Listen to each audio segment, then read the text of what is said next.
Hi, everybody. Hope you are doing well. Okay, so my topic for today is just a bit different. We're going to talk about Vladimir Putin.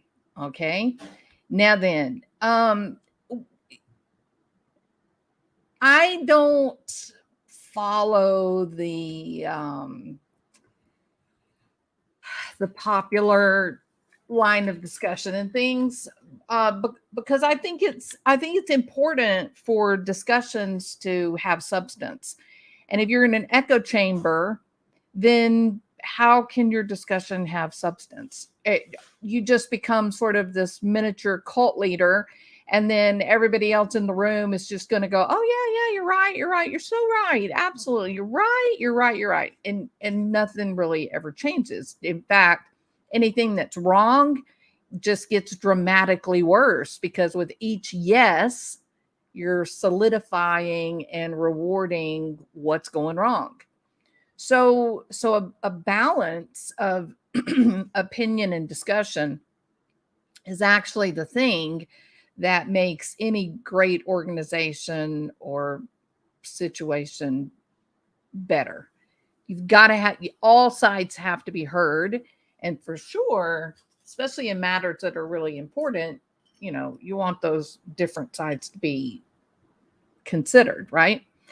So the running narrative in this whole Ukraine in the Putin's bombardment and invasion of Ukraine, the whole running narrative has been that Putin is failing, that that Zelensky is this just very powerful person, warrior, and the Ukrainian people, they're fighting for their home, and that's why the Ukraine. I'm sorry for all the beeping.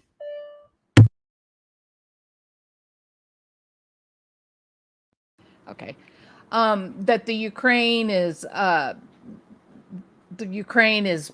is fighting for their homeland, and therefore they're stronger, more powerful than Russia. That Putin is failing in his invasion of the Ukraine, and yada yada yada. So we all like those types of stories, right? I mean, that's why Hollywood thrives on those types of, the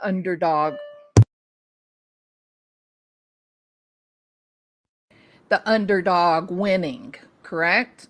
We like those stories. Those are the ones that we, pull to. Like remember the hockey team, the Olympic team made of basically kids, college players, and they went up against, the world champion Russian hockey team.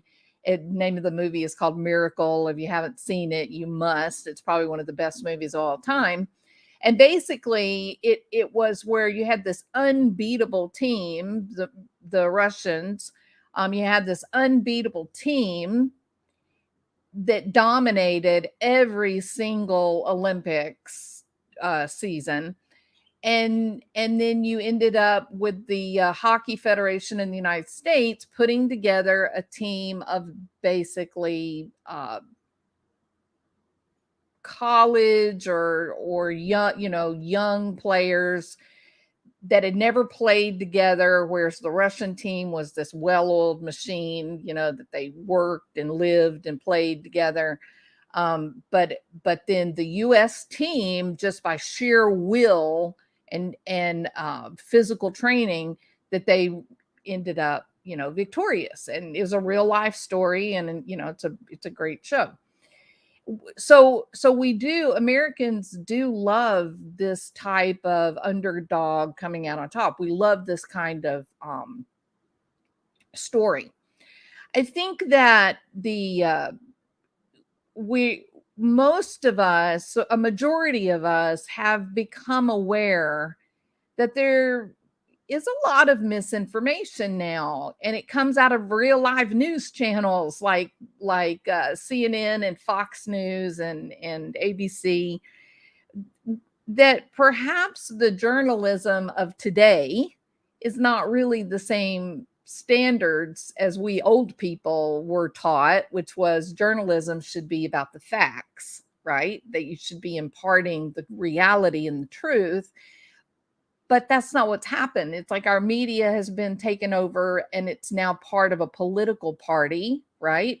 And so they have to sort of manipulate just a little bit depending on which political party they're pushing for, and that's the filter that from which you get your news. So Fox News has they tell the same story as CNN, but it's got a little bit of a different tint to it. And the truth is that if you watch Fox and then you watch CNN, and then somewhere reality is in the middle of those two things, right? So the messaging that we've been getting from the media has been that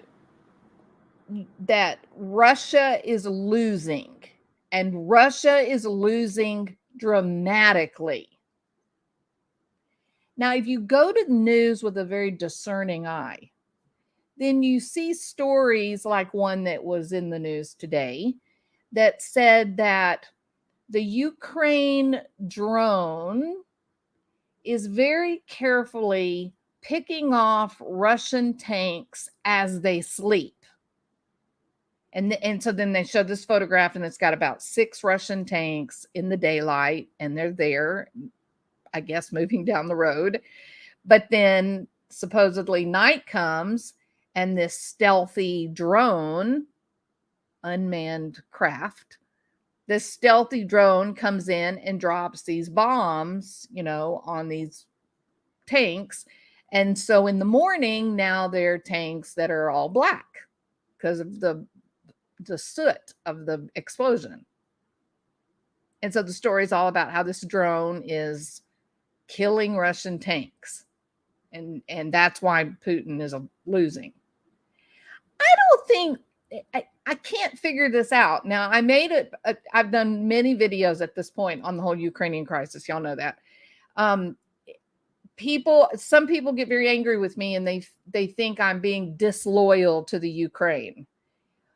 That you have to pull for the underdog, or that Putin is naturally inherently evil because he is actually invading another country. I agree 100% that what Putin has done is absolutely wrong.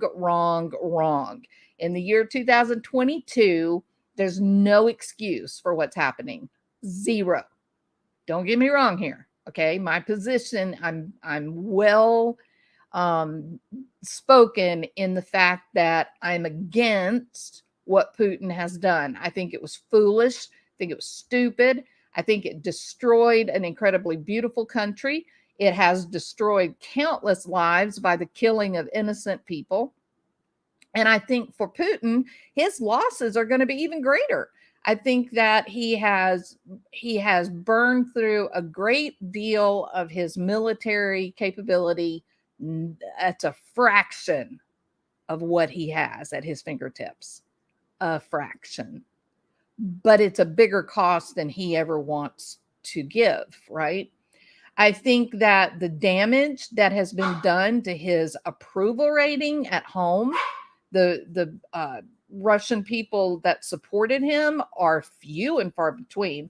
His oligarchs have borne the weight of the sanctions to this point, although I think the people of Russia, not the uber wealthy, but the middle class and the lower SES, they are also now, the shelves are beginning to go bare, and there is no place to replenish them. So if you're on a farm in Russia, then you're in pretty good shape. But if you live in the city, St. Petersburg, things are about to get very uncomfortable. So Putin is wrong what he's done. I completely believe that. He is absolutely wrong. There's nothing redeemable at all. But as an intelligent, independent thinking human being, I can also say that the story that we're getting from the mainstream media is hogwash. Or if you're from the British Isles, we can say it's poppycock. It's poppycock. Okay. Now they're trying to give you this impression that Putin is losing, that he's going to be defeated. He's going to be defeated by the Ukraine and Zelensky. And the idea that the writers use as they put this disinformation out there is, they say that Zelensky is going to win, Putin will lose, because Zelensky has the side of right, that he is the moral person, that he's fighting for his home, as opposed to being the invading or conquering army, right? So the conquering army is always at a disadvantage. I would disagree with that a bit, because I would say that if I'm a world leader and I decide that I want to be a despot, I'm going to make damn sure that the amount of necessities and supplies that my army is going to need, I'm going to make damn sure they have it before I start wandering into someone else's country to take it over. I'm going to be willing, as a warrior, I'm going to be willing to accept, hey, my soldiers are not going to be fighting in their own backyard. My soldiers are not going to be protecting their homeland. And therefore, my soldiers are going to be at a bit of a disadvantage. My soldiers are going to take a bigger loss in the beginning than the people that are fighting back, because this is their home, right? It's human nature. My frustration comes at the disinformation. And you guys know me, those of you that have been a part of this community for a long time, then you know that I am disillusioned with the mainstream media. Disillusioned. I'm even more disillusioned with our Congress, and I'll talk a little bit more about that. But disillusioned with the media, and I think what the media is doing is they're only putting out one side of the story, and I think that if you tell the truth, if you tell the reality of the story, then I think it even makes Zelensky even more of a hero. If the reality of Putin and Russia is told accurately, then it makes what Zelensky and the Ukrainian people have been able to withstand so far, it makes them even more heroic and masters. They earn their place in terms of being masters of the universe. But I think it is a silly and ridiculous prospect at this point to say that Putin is losing and that he won't be able to win against the Ukraine. That's just silly. It's just silly. I mean, it's poppycock. Okay. Now, why do I say that? Well, back in 2021, there was some information that was put out by Forbes, and it talked about they knew starting back in maybe, like, let me think, where was I at?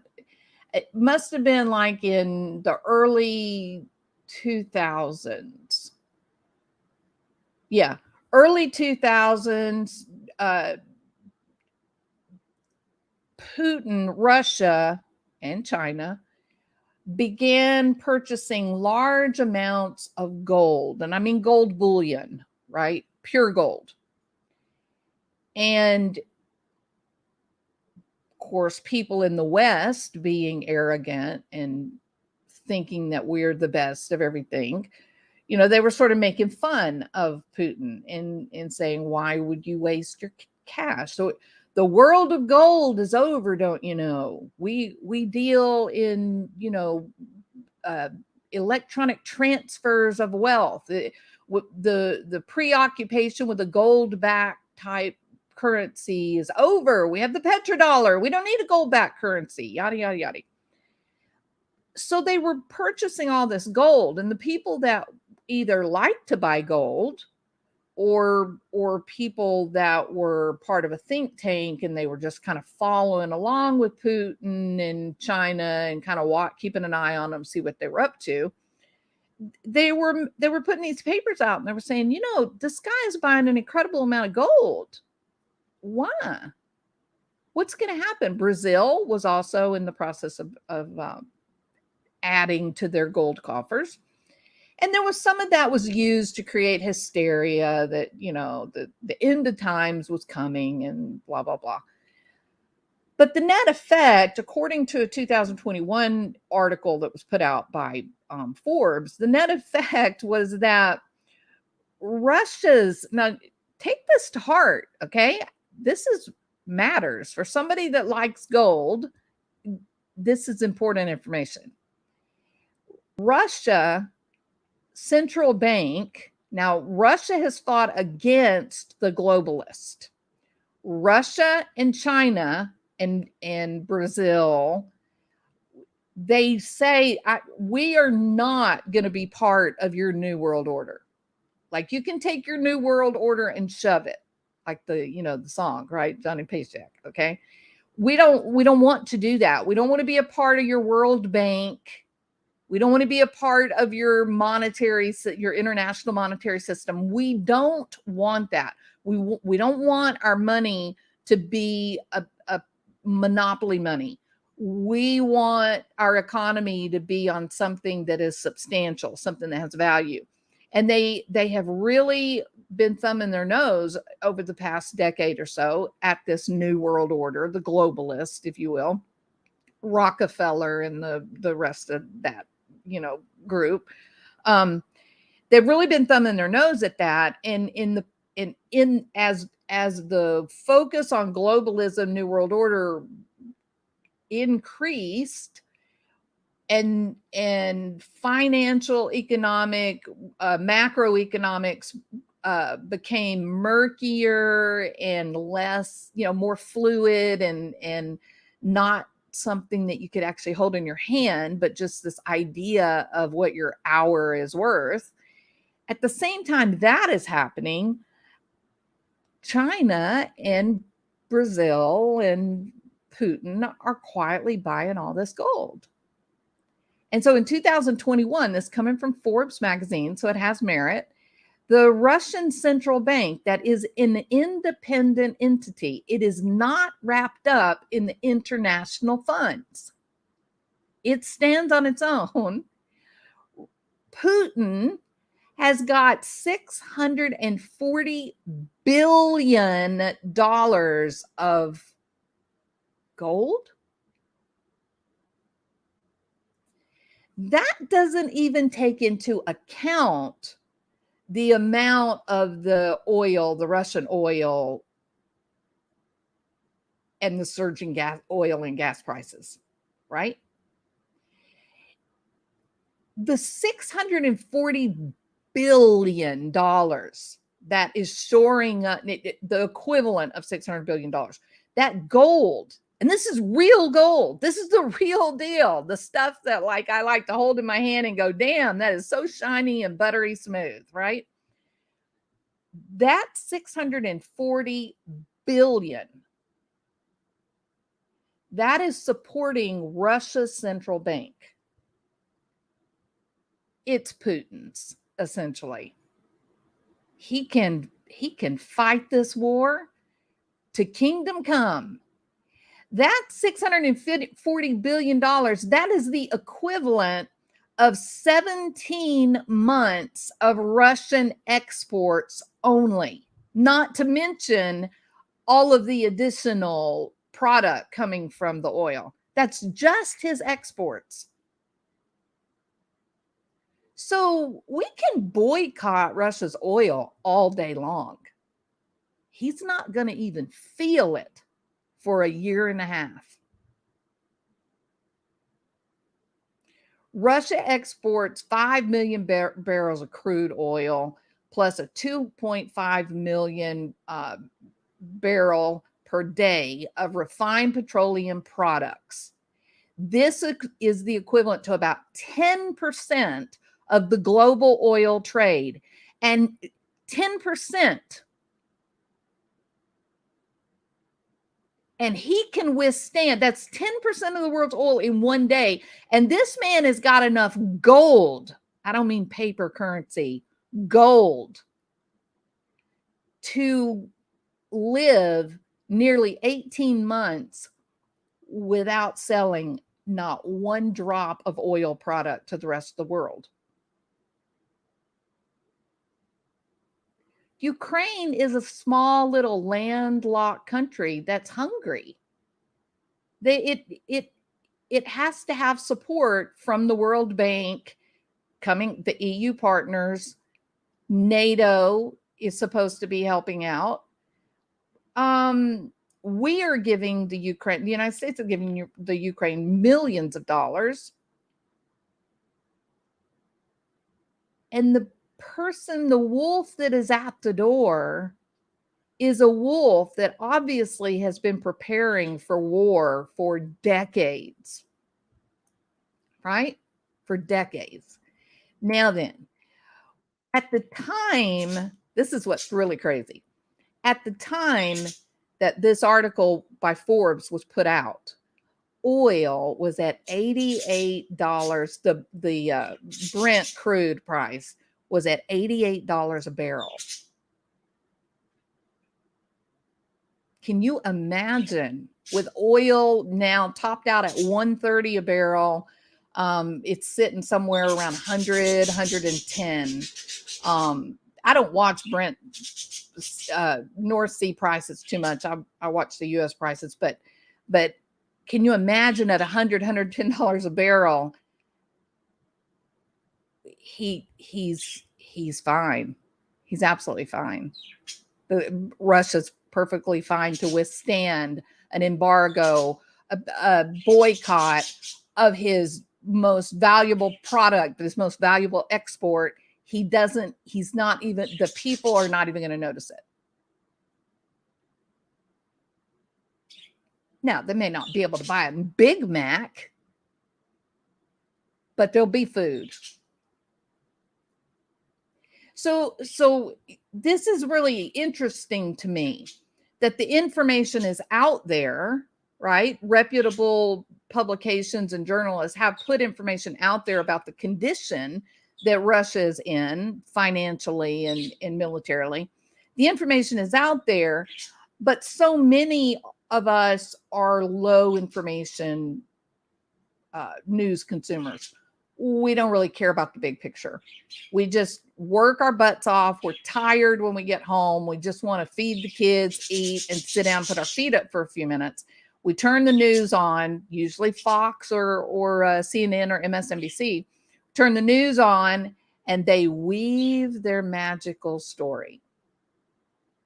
And then we go to bed feeling good. Oh, did you hear Zelensky? He got nominated for a Nobel Peace Prize. That man, he is something else. A peace prize? Why are we nominating him for a peace prize? He's being a warrior. His citizens are being vicious. That's what it's going to take to survive this thing against Russia.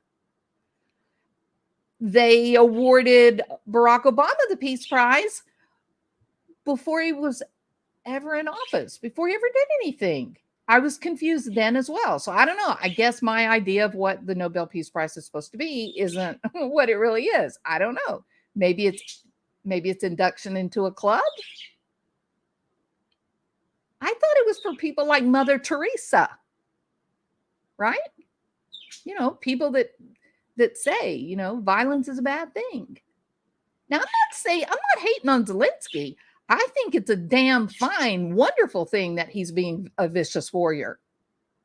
Trust me, if somebody marches over the Mexican border and their job is to come in and invade the United States and take over, I'm part of that 40% of this country that's going to pick up arms and fight to the death. So I don't have a problem with Zelensky being a vicious warrior. I'm standing behind him, clapping, saying, get him, do it. All right. So Putin is sitting pretty. He is bringing in more than $1 billion a day with his oil and his hydrocarbon product, right? The Russian economy has been de-dollarized. They don't care. They have been working on this. The BRICS nations have been working on the end of the petrodollar for decades. And it was about 4 or 5 years ago that the final deal was struck. It was the death of the petrodollar. And at that point, that was the beginning of the end for the economy of the West. But nobody talked about it. They didn't tell you about it on this mainstream media story time, but it is reality. And it was at that time that our economies in the West began adapting. We were made dramatically, vastly wealthy by having every drop of oil in the world being sold and purchased through the American dollar. And that time is over. I mean, did you see the president of the United States of America was snubbed, and I mean snubbed in a big way, by multiple countries? When Biden thought, oh, I'm president of the United States, anyone will do what I want them to do because it's such a powerful office. Well, it's not a powerful office if the person in power is not taking their job seriously. And when Biden came knocking, wanting help with oil reserves, lowering the price a bit, they not only wouldn't tell him no, they simply didn't even have an audience with him. They said, don't come over here. We ain't talking to you. You are a nobody. And you know what another phrase is for that?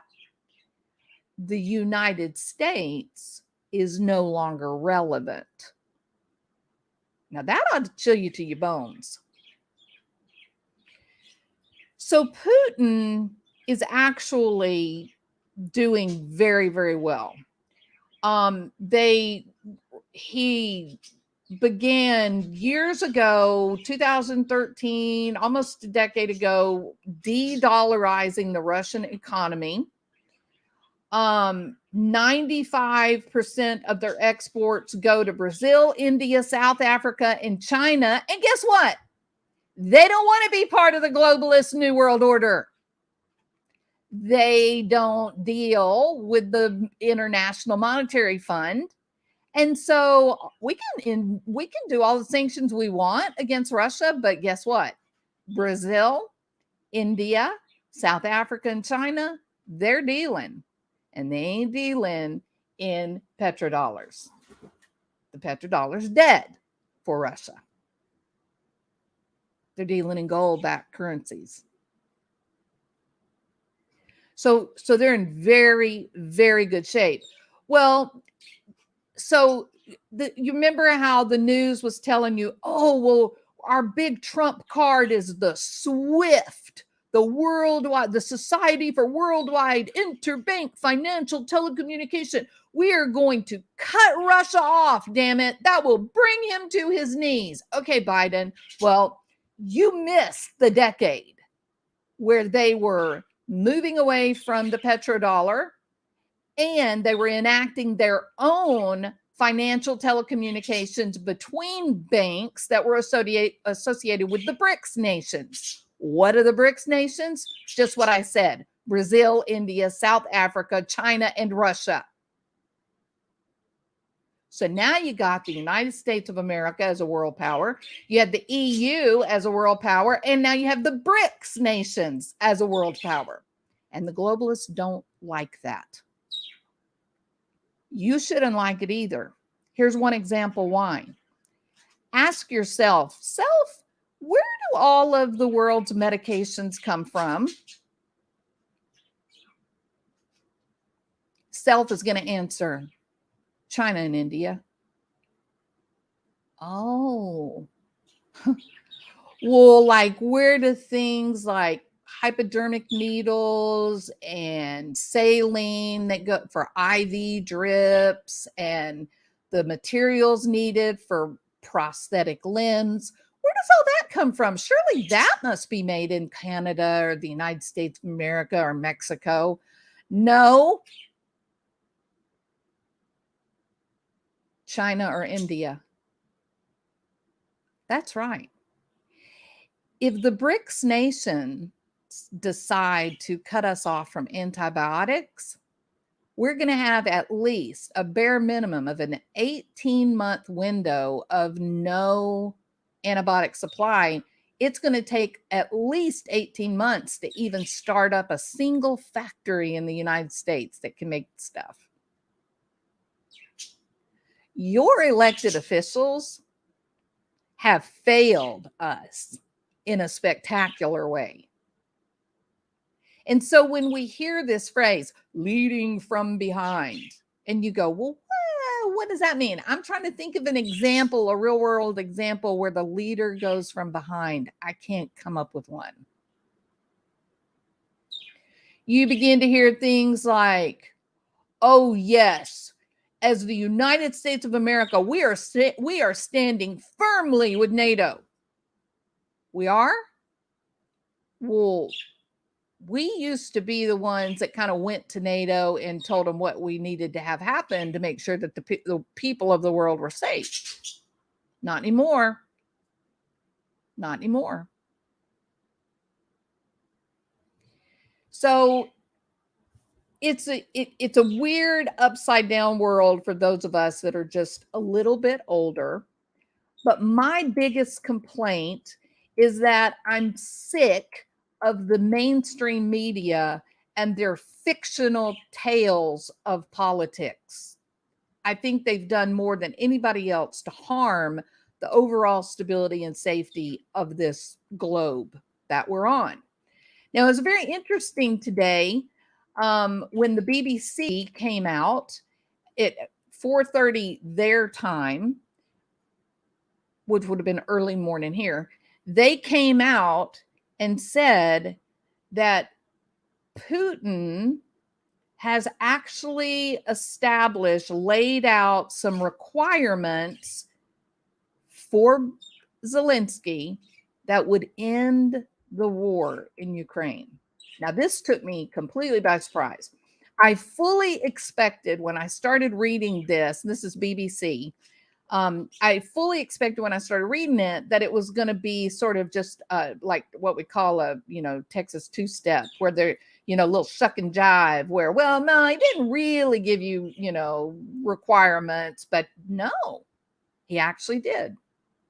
So yesterday afternoon, President Putin met with Turkish President Erdogan, right? This was like their third kind of talk related to a potential peace deal in Ukraine.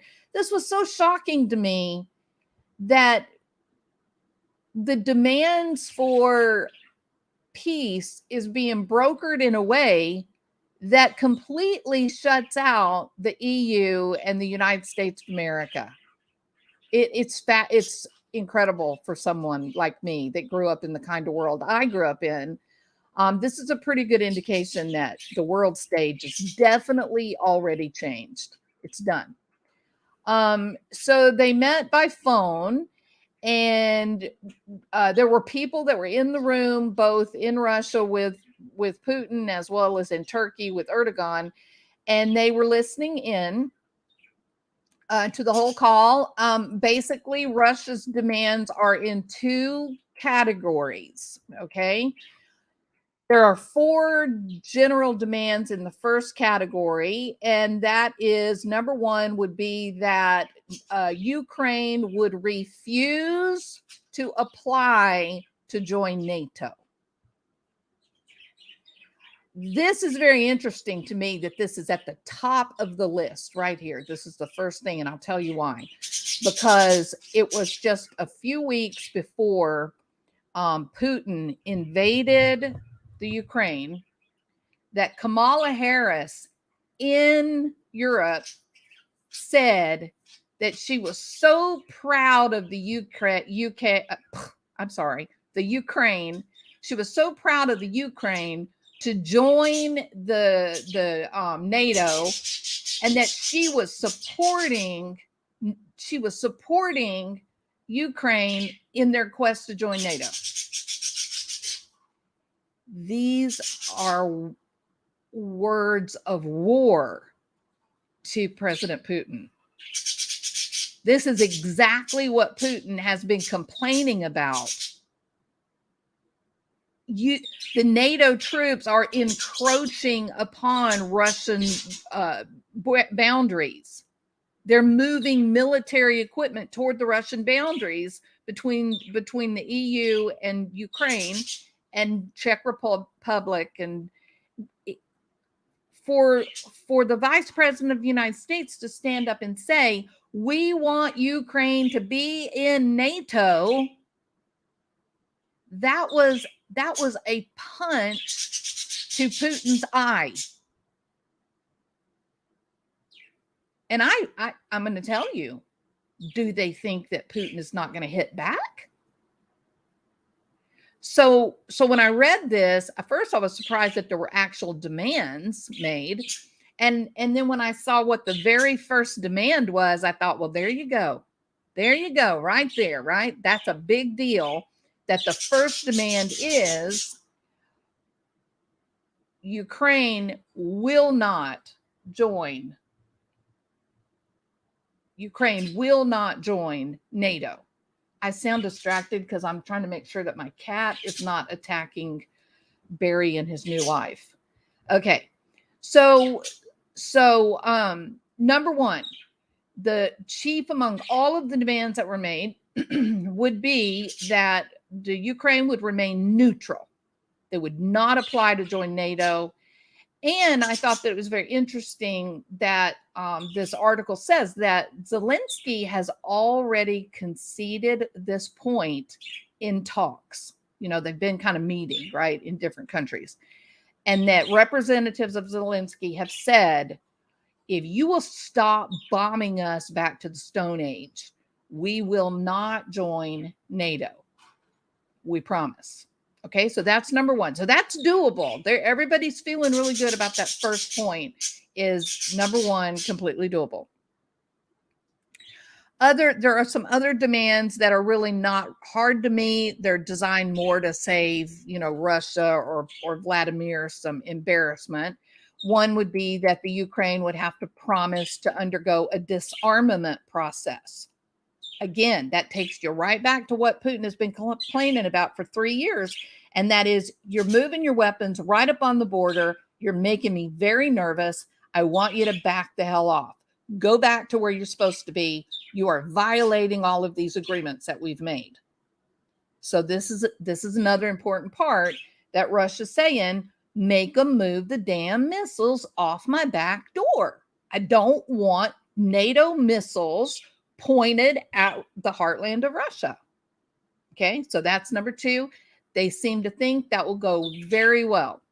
There's also some verbiage in it about the denazification of the Ukraine. The Russian people talk a lot about Nazis being in the Ukraine. I haven't quite gotten a hold of what that means. I mean, there's a lot of, it seems to be more that it's like an internal kind of cultural disagreement, but anyway, it's important enough to Putin that he's asking that, Ukraine's government pay attention and focus on getting the Nazis out of the Ukraine. It's rather funny because, Zelensky he's Jewish. So it's kind of weird that Zelensky wouldn't want to get rid of the Nazis, right? If they were there, I mean.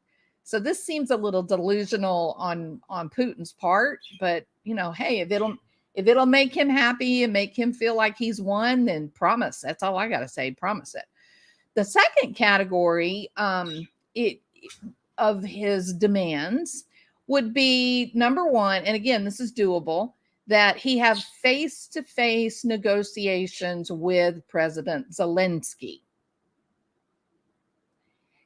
Zelensky has been very vocal. He has said many times, both with world leaders and also publicly with the Ukrainian people, he has said, I am fully prepared to meet with the Russian president.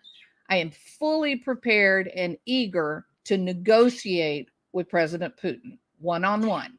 Nobody else in the room. So that's a good thing, right? The final part that was probably the thing that might be the hardest met, although at this point, after all the damage that the Ukraine has suffered, Zelensky may be certainly ready to give this up. And that is, Putin wants what he has wanted for the past 10 years. He wants Donbass and he wants Crimea. That's what they've been fighting for years, right? So that's the last part in this.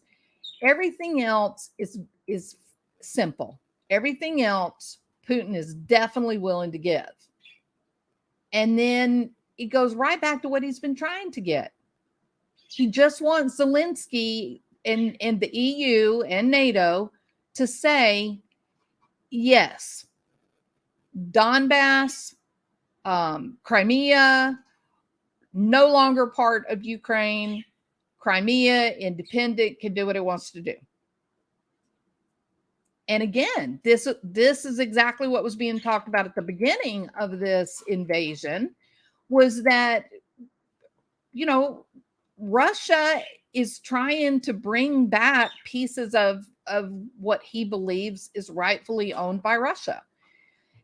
In 2014, if you remember, there was video that came out where you had these troops that rolled into Crimea and they didn't have any patches on their arms and their uniforms were kind of all black, and they just walked in and took it. And Russia declared, you know, Crimea is now ours. So if you hear the news talking, they talk about, you know, that Crimea is Ukrainian, or they'll say Crimea was illegally annexed by Russia in 2014. But in truth, they just walked in and took it. And there was video. I remember watching the news and thought, this is crazy in this day and time that he can just roll in to a town and take what he wants. And he did. And he did it effectively with no loss of life. So it's kind of considering how devastating, according to the mainstream media, considering how devastating this bombing has been, considering how devastating this thing in the Ukraine, all that's been lost in terms of human life and infrastructure and whatnot, I was really quite shocked at the fact that there was, in fact, specific requests made to end the war. And I was even more surprised that the specific requests were completely doable. Very, very, very interesting, right? It's so interesting. All right. Dr. Fatima, if you were still there, Jules probably doesn't agree with everything we say in chat. We all have different opinions, and that's okay. Apparently, we can't listen to others' opinions.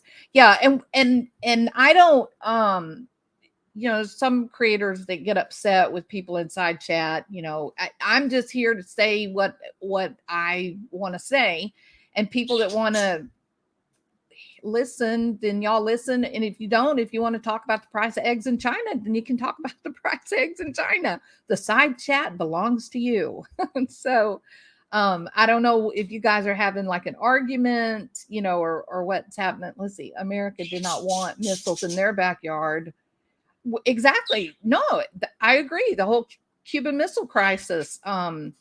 Kennedy drew a hard line in the sand. He said, we will not accept this. And if it becomes a nightmare, then, you know, you did it. So get your damn missiles off that little island and let's go back to, you know, a peaceful coexistence. And so everybody is, you know, our U.S. government, the EU, the United Nations, they've all been putting this narrative out there that Putin is crazy. He's a crazed lunatic. He's an insane man. Well, yeah, I think he probably is on some level, but he's always been, right? He was KGB, for God's sake. But when I read these requirements, these demands, I'm thinking, no, he just really wants what he wants. He's not intent on world domination. He just wants what he wants. He's asking for the same thing that he's always been asking for, right? So it is really, it creates a great deal of hope. So reading this article, I felt like, yay, this is a great way out of this mess, right? And they can stop the destruction of the Ukraine, and those 3 million people that have been displaced can go home. If there's even a home left, they've destroyed so many apartment buildings and schools and hospitals. It's terrible. It's absolutely terrible. So what is the summary of this whole thing? Because I hit on a lot of points that were all interrelated with, it does look like Putin wants this to come to an end.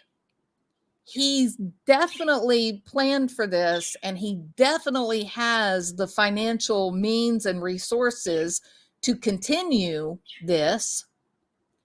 And eventually, one way or the other, Ukraine will have to give in. They will. And because those demands don't seem to be particularly punitive, I think it would be a very bad idea if Zelensky does not accept those demands. He's not having to give up his country. He's not having to give up his office. Russia's already taken Crimea, and Donbass is, probably fallen by now. There was one more demand that I didn't talk about, and it was the Russian language. Apparently, there had been a program to sort of push out the Russian language in Ukraine to stop people from, speaking in the Russian tongue. He doesn't like that. He wants people to speak Russian or English or whatever they want to speak when they're in Ukraine. So interesting, right? It's so fascinating, the influence, the manipulation that the mainstream media has. And it doesn't seem to matter what kind of mess they create when they lie and mislead. Nobody wants to hold them accountable that they're not dealing in fact and reality, and that is affecting the world's safety. Right before the election in September and October, November, right before the election, there was this very unusual event where there was this laptop that was left at a repair place in New York. And it turns out that it was Hunter Biden's laptop. When you go into the laptop, it's filled with things that are so cringy and so disgusting and so dangerous in terms of national security that it almost seemed like the laptop wasn't real, that it must be some kind of a, hoax. And even though the Washington Post, New York Post, even though the New York Post, which is a very reputable publication, even though they are the ones that broke the story, they had a full copy of the hard drive of this laptop. They broke the story. Jack, Mr. Dawson from Twitter, one of the masters of the universe, he decided that he just didn't want that story to be out there. And so Twitter was absolutely taking aim and killing anyone that tried to share that story. And they silenced it. Zuckerberg did the same thing over on Facebook. They silenced it. Snopes came out and said, oh, no, no, no, no, that is so dumb. No, Hunter Biden's laptop was not found in New York. Don't be ridiculous. That's just Russian propaganda. It's just Russian propaganda that's trying to interfere with a free election. Remember all that? Well, guess what the New York Times printed yesterday? Turns out the laptop's real. Turns out New York Times knew it was real back in October. But together, the mainstream media decided you did not need to know factual information.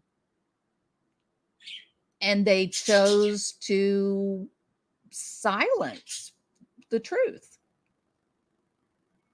Now we're getting this story that Russia's losing, that Putin is just a day away from complete and utter annihilation. And he's crazy. And he's going to invade Poland. And then he's going to go to France and Austria. And he's just going to take over the world. That's what they're telling us. They didn't tell you about that $680 billion worth of real live gold, did they? Or how about all of their oil? That doesn't matter if we punish them and say, we're not buying from you. We don't buy hardly anything from them anyway. It's Brazil and India and China. So it's just silly that what's being said to us. It's just silly and foolish. And how many of us continue to just eat it up? We just believe whatever they say on the news. We believe it without question. No, Russia's fine. Russia's got plenty of people, plenty of soldiers, lots of money, plenty of food. They are a literal bread basket. Did y'all know that? Did y'all know that you are never going to starve Russia into submission, because that is where the world supply of wheat is grown?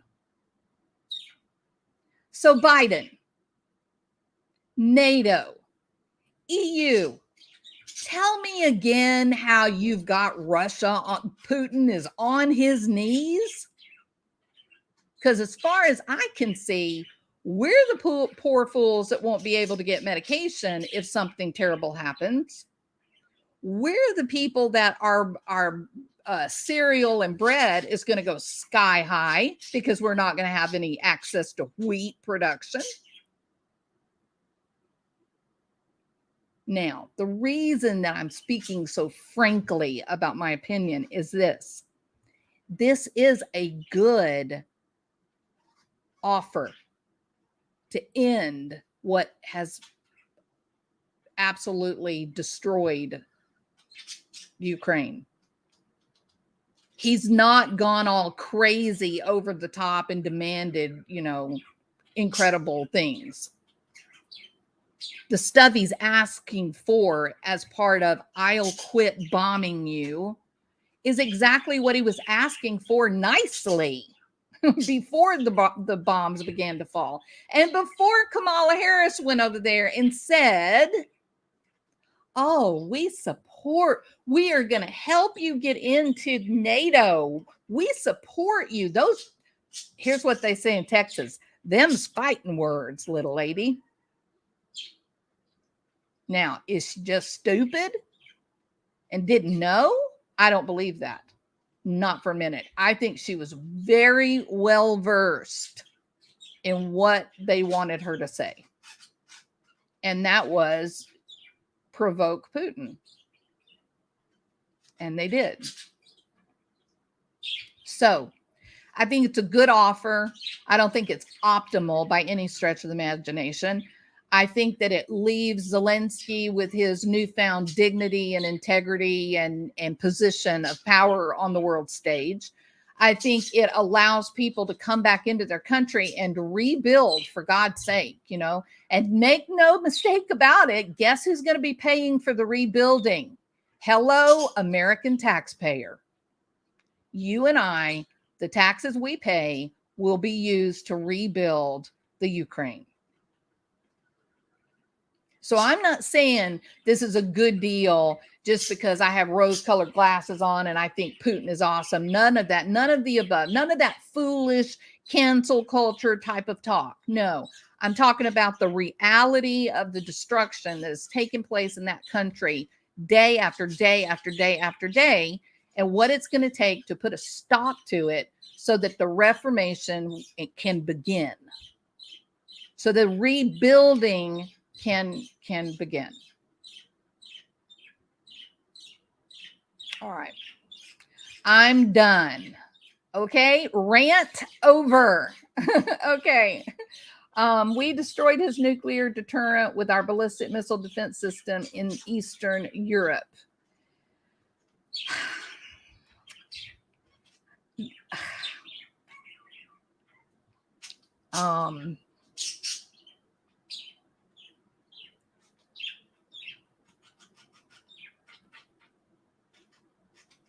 Okay. We destroyed one level, but it's a very minor level compared to his overall capability. And you're ignoring the fact that Xi and the little fat man in North Korea, they have ICBMs. So no, we made it difficult. It was a provocation of Putin because they were putting pressure on him, trying to get him to capitulate and join in with this whole globalist agenda. And he's dead set against it. 100% dead set against this whole New World Order deal.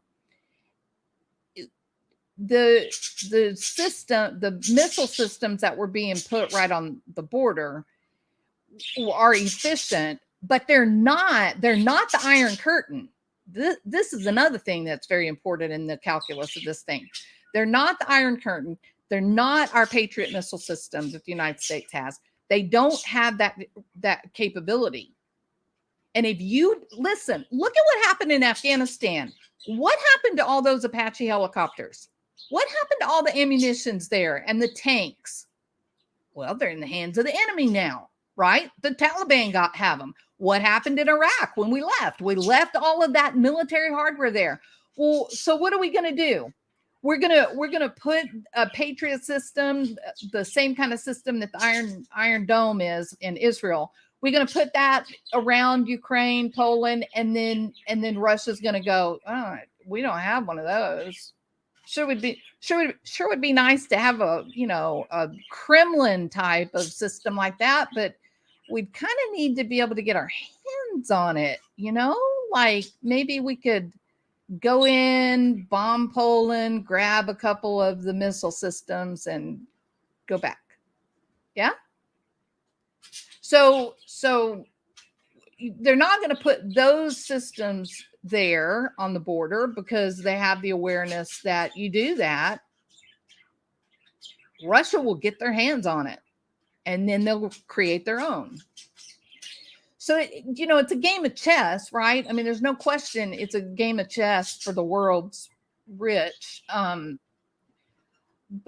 right now, what we're being told by the mainstream media that Putin is insane and he's going to use nuclear weapons and the world's going to burn. Well, when I read the demands that he's putting out to Erdogan for how to end this thing, it doesn't look like a crazy madman. In fact, for someone, if you've kind of been following along with this whole thing the past 5 years or so anyway, it just looks like he's asking for exactly what he has been asking for. No more and no less. Yeah. All right. Let's see.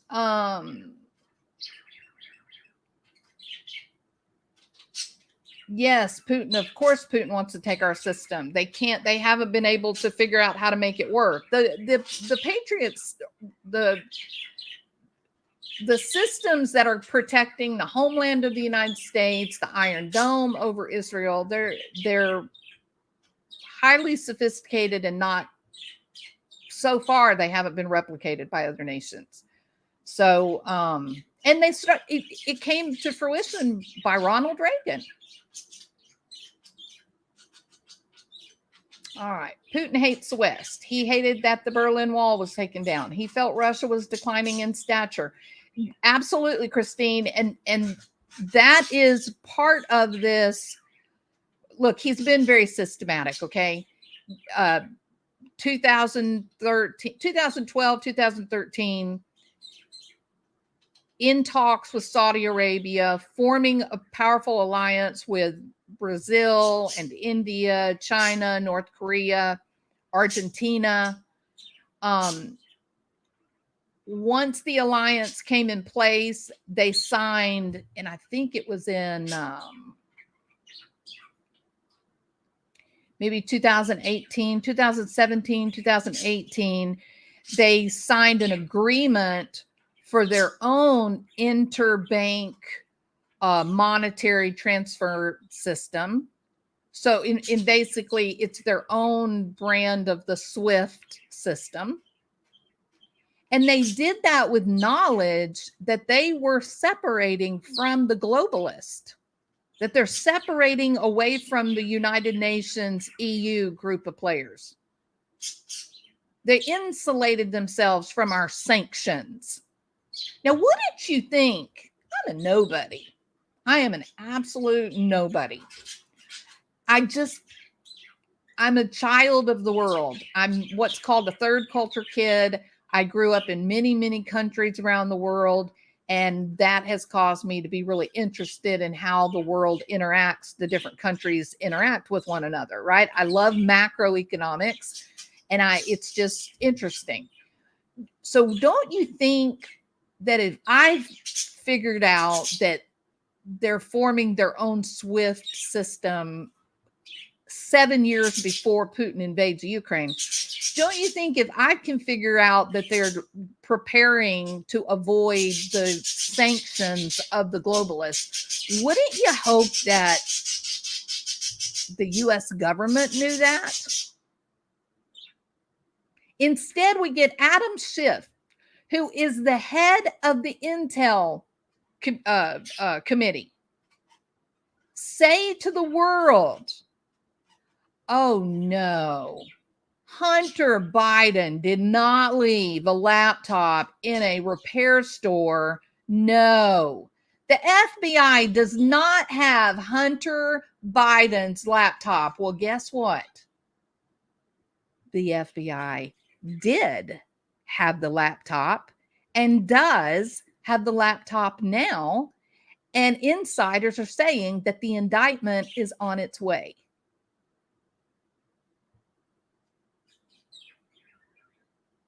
But the head of our Intel committee, Adam Schiff, he says, oh, no, that's a Russian disinformation campaign. That is Trump working with Putin to interfere with a free democratic election. That's what they said. So I don't know. The sanctions, they made a big deal talking about it. We're going to enact these sanctions. We're going to bring Putin to his knees, and then he's going to back away, and Ukraine is going to join NATO, and we're all going to live happily ever after. And they didn't a single one of them talk about all that gold, all that yummy, delicious gold. No, Putin has not been brought to his knees. He's simply asking for what he's been asking for, which is, we're not going to be on your team. We don't want to play your type of politics. We want you to back away from us and just leave us in peace. Oh, by the way, Crimea is mine. I took it in 2014. Okay. Now then. Okay, peeps, I am done. Let's see. We ended mutually assured destruction. This is too far. It is so far beyond Iron Dome. Okay, Rebecca. Rebecca, I hope that you will thank you, Rebecca. I think you should start a channel and put your opinion out there, girly. That's what I think. Okay. Putin has lots of troops in the Antarctic. Well, now the Antarctic is another problem for Putin, Christine. He would like Antarctic to be Russia's too, but that's a different type of problem. That is not the Ukraine problem. The Ukraine problem is a central key problem for all people of the world. And for the life of me, when Kamala Harris said, we are going to support you and make sure you get into the UN, I thought, why is she saying that? Like Putin is going to be pissed off, like really pissed off.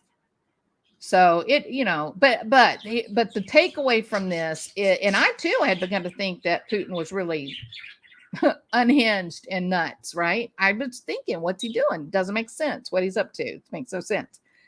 But now that I read the article, the meeting with Erdogan, the demands as compared to what his requests were before the war started, I don't think he's being crazy at all. In fact, I think his demands, his offer, I think is very, considering the current conditions, I think the demand is quite humble. It's not crazy over the top. He's not demanding an arrest of the president and his cabinet. He's not demanding military occupation of Ukraine. None of that crazy kind of stuff that you usually see after this kind of, war. It's just a reiteration of what he's wanted, really. So it just looks to be very sane and understandable. And for the love of God, he's going to continue to bomb Ukraine. He's proven he's not going to turn his back. He's going to keep doing it. And regardless of what your beloved Fox News and CNN tells you, Putin all by himself has plenty of gold to last out our silly sanctions. And he's got a very good working relationship with India and China, which have all the medical supplies and medications, and India, which is manufacturing medications. Putin has the world's wheat. No, what Fox and CNN is telling you is there to make you feel good, but it really doesn't even have a passing relationship with reality, I think, in my opinion, right? It's my opinion. Okay. All right. How long? Oh my goodness. An hour and 8 minutes of a Jewel rant. Can you imagine? Well, okay. So I'm done with this. All righty. And we do also have two more things that are very important for me to talk about. And I'm going to end this video, but what will be coming up is a discussion on, what do I want to do first? I guess I'll do the first discussion on the Nicole Kessinger interview. Yes, I'm late to the table, but that was by design. I wanted everybody else to get finished talking about it. And so now I'm going to have my turn to give my opinions on the Nicole Kessinger interview.